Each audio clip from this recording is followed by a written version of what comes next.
বন্ধুগণ, আমরা সবাই জীবনের কিছু মানদণ্ড ও সত্য ধারার খোঁজে থাকি।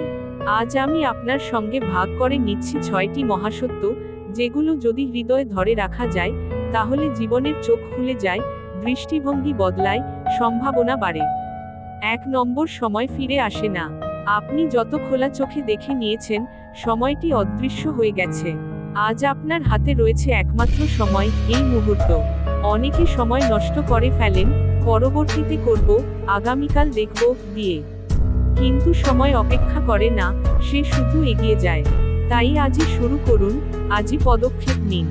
2 নম্বর, আপনার মনোভাবই আপনার বাস্তবতা গঠন করে। 2 জনকে একই পরিস্থিতিতে রাখুন, একজন হানিফ মনে করবে, আমি মোটেও পারবো না, আর অন্যজন বলবে, চেষ্টা করে দেখে নেওয়া যাক। ফলাফল দেখুন, প্রচেষ্টাকারীর পথ খোলা হয়। সত্যি হলো, আপনি যা ভাবেন, আপনি সেই হতেই শুরু করেন। আপনার চিন্তাধারা, মনোভাব, ধ্যান সব মিলিয়ে আপনার জীবনের রূপরেখা গড়ছে।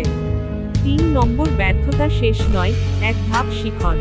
খুব সম্ভব আপনি এখনই সফল নন, তা কোনো অপরাধ নয়।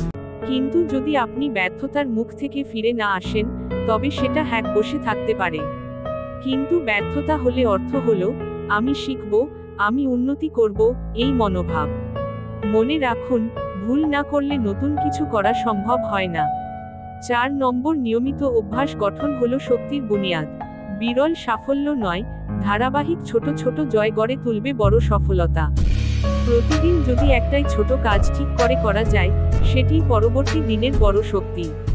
উদাহরণস্বরূপ, আপনি যদি প্রতিদিন 15 মিনিট পড়াশোনা বা নিজেকে উন্নত করার জন্য সময় দেন, 1 বছর পর দেখবেন আপনি অনেক সামনের দিকে।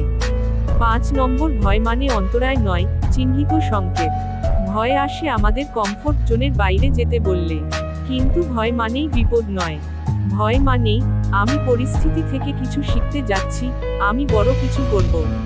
তাই ভয়কে বন্ধ করে দেওয়া নয়, ভয়কে গাইড হিসেবে গ্রহণ করুন। 6 নম্বর, আপনি একা নয়, সংযোগ ও সহায়তায় শক্তি আছে। জীবনের যাত্রায় কখনো কখনো আমরা একা হতে চাই, সত্যি কথা বলতে। কিন্তু সবচেয়ে বড় শক্তি এসেছে মানুষের মাঝে সংযোগ থেকে, বন্ধু, পরিবার, মেন্টর, সহকর্মী।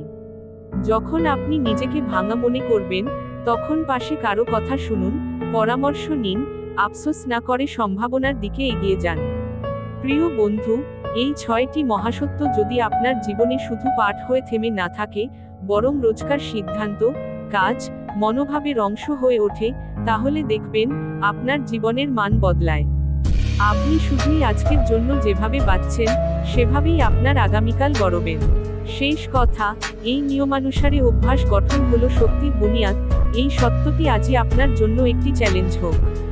আজ থেকে একটি ভালো অভ্যাস শুরু করুন, হয়তো দিনে 30 মিনিট পড়া, বা প্রতিদিন ধন্যবাদ জানানোর সময় নেওয়া, এবং দেখুন কিভাবে ছোট ছোট ধাপ একদিন বড় পারে। আপনার যাত্রায় শুভকামনা রইল। আপনি পারবেন। ধন্যবাদ।